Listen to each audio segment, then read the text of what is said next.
Apa itu pendidikan menurutmu? Pendidikan itu proses kita belajar menjadi manusia yang lebih baik.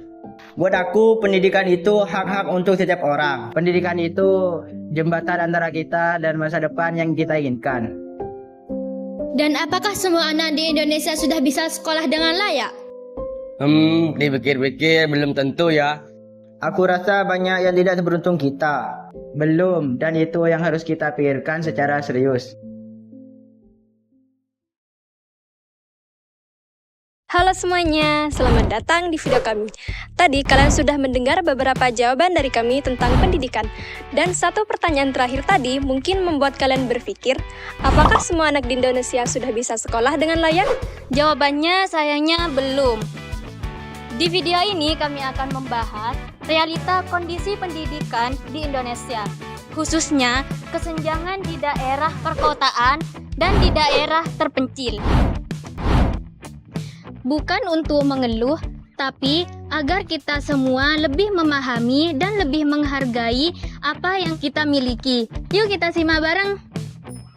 Mari kita mulai dari kondisi yang sangat familiar bagi kita, yaitu pendidikan di perkotaan.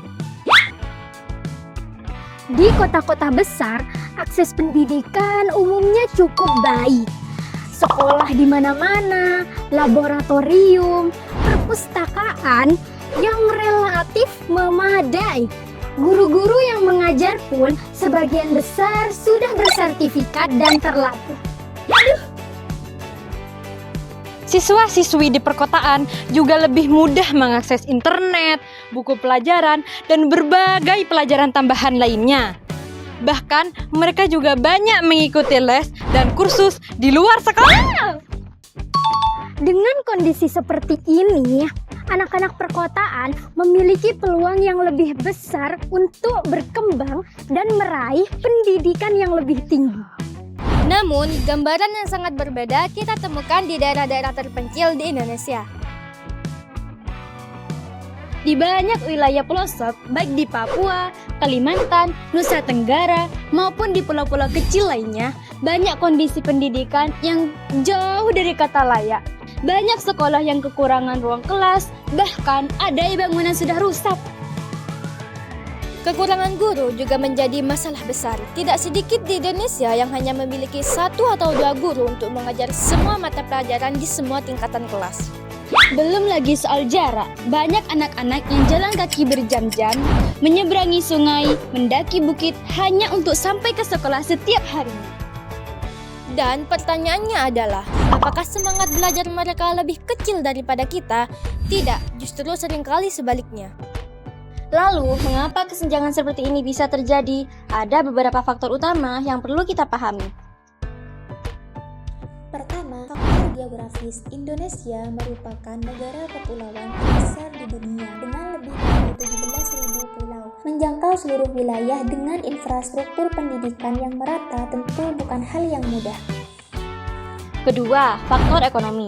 Banyak keluarga di daerah terpencil yang tidak mampu membiayai pendidikan anak-anaknya. Bahkan ketika sekolah sudah tersedia, anak-anak terpaksa membantu orang tua bekerja untuk memenuhi kebutuhan sehari-hari. Ketiga, distribusi guru yang tidak merata. Banyak guru lebih memilih mengajar di kota karena fasilitas dan aksesibilitas yang lebih baik, sehingga daerah terpencil kekurangan tenaga pengajar. Memahami penyebabnya adalah langkah pertama untuk peduli. Setelah melihat dua sisi yang sangat jelas ini, satu hal menjadi jelas, pendidikan yang layak belum bisa menjadi hak yang diinginkan semua anak Indonesia secara merata. Kita hari ini yang bisa duduk di kelas, menggunakan fasilitas yang cukup dan belajar dengan tenang adalah bagian dari kelompok yang beruntung. Dan rasa syukur yang paling nyata bukan hanya diucapkan, tetapi ditunjukkan dengan sungguh-sungguh memanfaatkan kesempatan yang kita miliki. Di luar sana, banyak anak-anak yang bermimpi mendapatkan sesuatu yang setiap hari kita anggap biasa.